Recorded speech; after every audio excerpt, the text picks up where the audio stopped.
All right, so I am not doing a presentation slide. I normally have always done a presentation slide, but I figured if I do that, I'm liable to get sucked into my own slides and not focus on y'all, the audience. So I'm going to focus hard on y'all, the audience.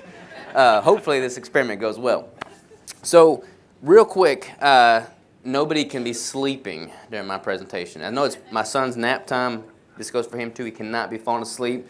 Y'all going to be missing out if you fall asleep because I already talked to Donald Vega, talked to Bronson, I talked to Ken, and if anybody falls asleep, y'all going to miss the pose down that we do at the end of my presentation. So do not fall asleep. All right, so real quick, since I don't have slides, I kind of want to engage y'all more. I have to stay. Oh, man. All right. Okay.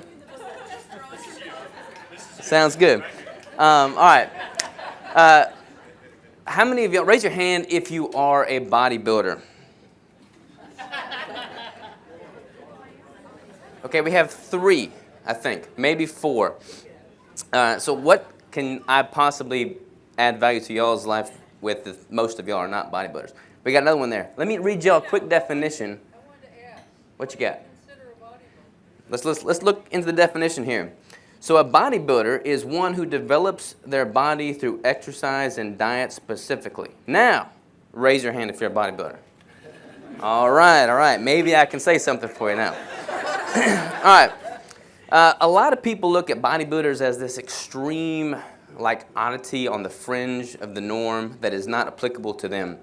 But the thing is, we're the ones crazy and stupid enough to do things that are on the fringe that oftentimes get applied to the masses. Like, look at what is now going on with HRT, TRT, all this massive push towards exogenous hormones. Like, that was first popularized in the bodybuilding community when they were just jabbing themselves full of steroids to get big on stage. Like, a lot of the lessons learned came from them and now have been applied to the masses in a great way. The same is true with creatine supplementation, protein requirements. A lot of this stuff has come from the bodybuilding community. And it's not like bodybuilders are some weird foreign species, like we're all the same species. So what I say and do and apply to my own self will likely benefit every single one of y'all as well. So I was thinking kind of how can I structure this talk in a way that is beneficial for y'all. And I feel like a lot of people here are on a journey of some sorts. I feel like you're all motivated to improve your health. You're all following a low-carb diet to some degree. So by a show of hands, and I'm going to be honest with y'all, I hate it when people ask me to raise my hand when I'm talking, but I'm going to engage you a little bit here because it's going to help my transition through this presentation because I don't have slides. So by a show of hands, how many of y'all, your primary goal is to build muscle? Okay, pretty good bit. Now, how many of y'all, your primary goal is to lose body fat? Okay, more of those have raised their hands. Now, of those who have raised their hands with the primary goal being to lose body fat, do you ever transition out of that primary objective and focus on building muscle? Many of you do not. Some of you do. And I feel like that is this periodization that Kim had alluded to. I don't always follow a diet philosophy in the sense of I'm always cutting calories, getting ready for a show, because that would not be optimal. You have to have this yin-yang approach to your nutrition and your lifestyle. You have to go through periods of optimizing for muscle gain and optimizing for fat loss. Because when people come and they want to work with me, I say, hey, what's your goal? They all say, I want to build muscle and lose body fat. Everybody wants that. That's a great goal to have. But the two somewhat compete for one another. It's certainly not all about calories, but if your primary goal is to build muscle, you need to be consuming somewhat of a caloric surplus to make sure that your body is taking in the protein and the nutrients and the surplus of calories to be able to add more tissue. If your primary objective is to lose body fat, the reverse holds true. You need to somewhat be in a caloric deficit so that you can burn off excess body fat. Now, again, it's not all about calories. We can have a whole conversation on that topic alone. Hormones, energy demands, metabolism, all that comes into the picture. But you need to be able to healthfully transition between these building phases and these cutting phases. And I feel like a lot of people that are in the general population, not the ones that are competitive bodybuilding, don't think that that applies to them as well. But it is so very important. I feel like a lot of people are missing the boat. Hopefully y'all don't miss the boat tomorrow. about transitioning from a building phase and a cutting phase. Because if you've been in a weight loss, goal for the past 5 years and you haven't focused on building muscle, you are not optimizing your body's ability to burn fat, because there is that yin-yang approach between the two. My ability to lose fat during a competition prep, like I'm in right now, is optimized because I spend significantly more time focused on building muscle. If you are chronically dieting down, dropping calories, down-regulating your metabolic rates, and minimizing your body's ability to add more lean tissue, you're doing yourself a massive disservice. So what I would like to do with this talk is kind of lay out my framework, how I personally and how I take my clients through a successful building and cutting phase, and that transitions over time so that you have theoretically found the fountain of youth. You get better with each year that passes as opposed to getting worse, all right?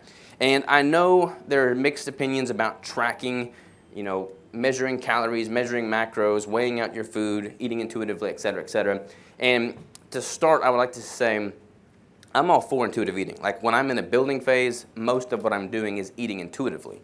Granted, I make sure that I'm eating enough total calories, enough fuel, enough protein, and I'm stimulating my body with enough exercise. When I'm in a competition prep like I am right now, I've got a very specific goal, and I am measuring everything to the T. And that's important for me because it allows me to reach that goal in the most efficient manner possible. So when it comes to transitioning through these phases, this is what my book is talking about. This is what my protocol involves, but it's basically 7 phases, all right? So that first phase is establishing your baseline. How can you know where you're going if you don't know where you're starting from, So with that, I like to get, a body fat scan, a body composition analysis. You can do an in-body scan. You can do a DEXA scan. You can do a caliper test. You can take pictures. You can take measurements. Just something to get a general idea of where you're starting from. Because if you don't know where you're at, you can't possibly know how to best arrive at your destination. So know what your current composition consists of. How much body fat do you have? How much lean tissue do you have? This also holds true with regards to strength markers. Like if you're working out, what can you do on the bench press? What can you do on a squat? Like what are you capable of at that point in time? And then that same holds true with regards to your caloric intake and how many, what your macro distribution consists of. What are you eating now and how is your body maintaining at that intake? So if you are consistently eating 3,000 calories, 2,000 calories, and your weight and your composition are holding stable, you can feel relatively confident that that level of activity, that intake is more or less at your maintenance intake. And from there, you can know if you need to either increase your intake or decrease your intake and adjust your macros accordingly to reach the desired outcome. So what I like to do is take people initially, figure out what their composition is, have them do an in-body scan, a DEXA scan, figure out what their lean mass is, and that will kind of give me an idea of what their protein requirements should be to start. Now, there's a massive debate right now as to should you do high fat, should you do high protein, is too much protein a bad thing, is gluconeogenesis a bad thing? And the way I like to address that is I recognize and accept the fact that we're all individuals. And with that, you can't really go to some generic online macro calculator, plug in your stats, and expect it to spit out the perfect number for you. So what I like to do is I figure out what people's maintenance intake is, and ideally it's within a healthy range to start. And then I basically start them at a high fat ratio, especially if they're coming from a standard American diet, they're eating a bunch of carbohydrates.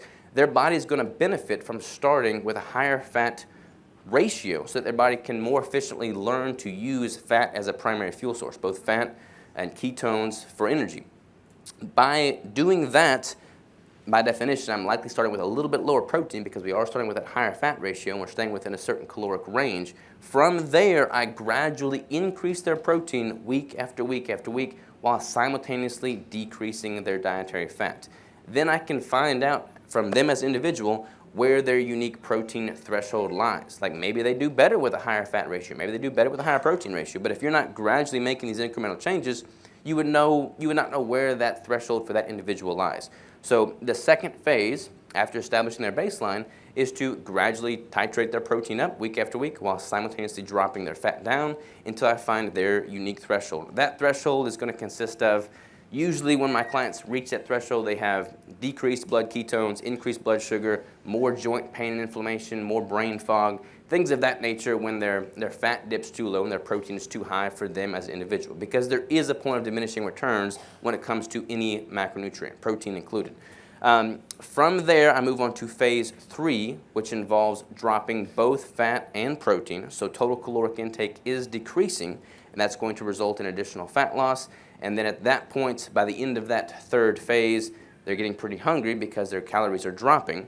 And I start introducing ketogenic caloric refeeds. So refeeds are oftentimes thought of carbohydrate refeeds, but you don't need a carbohydrate refeed. From a metabolic standpoint, your metabolism depresses. This is metabolic adaptation, as Kim was saying in her presentation. If you increase your calories drastically or decrease your calories drastically, your metabolism follows suit and upregulates or downregulates. So as you are dropping calories, your metabolism is downregulating. That does not mean your metabolism is broken per se. That just is a natural phenomenon that occurs amongst all of us. So a way to offset that and to also make the lower calories more sustainable from a psychological standpoint is to introduce a planned and strategic caloric increase coming from both fat and protein. That lasts for about a month or so, and then that pretty much becomes the end of their cut. You have to have a defined time to end that cut. For me, speaking in terms of a competitive bodybuilder, that point in time is like my peak week. So when I step on stage to compete on a Saturday, that peak week is the end of my cut. From there, I transition to a reverse diet. And I think this is where I would like to focus largely for this demographic, because I feel like a lot of y'all, by a show of hands, how many of y'all are familiar with the term reverse diet? Have you heard that? Do you know what it means? Pretty good bit have raised their hands here. So reverse diet is simply the reverse of dieting. Dieting is typically described as dropping calories, reducing food intake. Reverse dieting is a strategic increase in calories and food. So again, going back to that metabolism being adaptable standpoint, if you increase your intake, your metabolism upregulates to follow suit. Your body's ability to stabilize hormone function and build more lean tissue is going to improve in the presence of more fuel coming in and a better functioning metabolic rate. So what I'll do after that cutting protocol is I'll strategically increase protein and increase fat in incremental levels so as not to just give them a massive amount of food right off the get-go and put on any unnecessary body fat, but I'll gradually titrate that fat and protein up week after week after week while simultaneously increasing their resistance training, because with the increase in fuel, they're likely going to have more energy and better recovery to perform better in the gym and have progressive overload with the gym. And then from that phase 6, we transition to phase 7, which is simply to maintain. Actually, I don't like the word maintain. Maintain is an arbitrary term because you're not maintaining in life. You're either getting better or you're getting worse. So I don't really recommend maintenance as a goal. So with that phase 7, it's kind of more of a slight surplus that you stay in so that you can optimize your body's ability to build muscle, improve metabolic function, hormonal health, before you transition back to another cut at some point in the future. And that is a very high-level view of what those 7 phases look like. And I really want to kind of dive deeper into how to do that reverse that portion, because I feel like that's, like I said earlier, is where a lot of people kind of miss the boat. So with reverse dieting, when you look at reverse dieting and the primary aspect of it, you should spend more time in a caloric surplus than you spend in a caloric deficit, especially as a natural athlete myself. And I'm assuming most of y'all are probably not abusing performance-enhancing drugs. Maybe I don't want to judge here. But as a natural athlete, as a natural individual, it makes a lot more sense to spend more time at a caloric surplus than it does in a caloric deficit. Being in a deficit is great. It allows you to have the cell apoptosis and autophagy that we hear about in the fasting community, but chronically dieting down is no good. It's no bueno. So you have to spend time in that surplus. In doing so in a way that allows you to build more muscle without putting on unnecessary body fat is key. Why do I say unnecessary? Because in a surplus, by definition, you will likely put on some degree of body fat. When I'm in a building phase, I put on body fat. That is okay, because I know that with that a little bit of additional body fat comes with it more lean tissue. And I know in the grand scheme of my goals as a bodybuilder and as a healthy, functioning human, that increased muscle, the benefit that I get from that far outweighs that slight increase in body fat. So keep that in mind. I feel like so many people are just chronically in this dieting mentality that they're moving on to one extreme to the other. So they'll do a caloric restriction. They'll be eating 5 pieces of broccoli and a piece of canned tuna every single day. Then they'll start doing protein-sparing modified fast, which is another popular term. For the record, I am not a fan of protein-sparing modified fast because what inevitably happens is that people drop their calories drastically. They'll see a significant or slight decrease in scale weight, and then they get addicted to that drop in scale weight to the point where they just keep going back to this protein-sparing modified fast. Oftentimes, the caloric recommendations for a PSMF diet are sub 1,000 calories. My 1-year-old son eats more than 1,000 calories. If any of you are suggesting that you demand less intake than my 1-year-old son who's this tall, we got to talk after this conference because y'all are wrong. So fuel your body appropriately. Give your body the energy it needs, the protein it needs, the dietary fat it needs. Protein is not a great substrate for energy. You can make energy via gluconeogenesis through protein, but you have to either have carbs or fat to optimize from a fuel source standpoint. I'm assuming most of y'all are opting for the fat source as opposed to the carb source, which is what I would encourage you to do as well. But don't dilute the fat intake that you're consuming. I know Amber's going to talk about this in her presentation, I think, but you have to have enough dietary fat to have proper energy levels, proper hormonal function, and feel and operate vibrantly as a human being. So I really want to just stress the fact that I feel like a lot of the people in this demographic, I mean, I get clients all the time. The majority of my clientele, which is strange because I don't market to this crowd at all, are middle-aged women who have never competed and have no desire to compete. Not sure why that's my large demographic clientele, but that's what it is. But they all come to me and they say, hey, look, I think I may have missed something.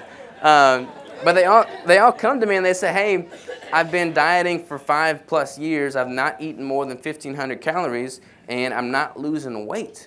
And we'll inevitably put them through a reverse diet. They'll put on a little bit of body fat, which is very scary for them at first, but then they feel better, they're stronger, they have better sleep, better recovery, and they just feel way better. Like that, to me, is so much more important than to see the scale drop 1 or 2 pounds. And the thing is, once they do that for ample time, when they do eventually transition into a fat loss period, they're able to have much more success with that fat loss period. You have to have this perfect yin and yang. And a good general rule of thumb is to spend 3 times as much time in this building phase than you spend in this cutting phase. So using myself as an example, I am going to spend probably 6 months in my competition prep fat loss phase. I'll spend probably 4 or 5 months in the reverse dieting phase after that, and then I'll spend 2 or 3 years in a slight surplus before I diet down again for my next competition, all right? So that's kind of a time frame there. Like spend more time building muscle than you do losing fat. And I guarantee the composition will improve even if you don't focus solely on what the scale is doing.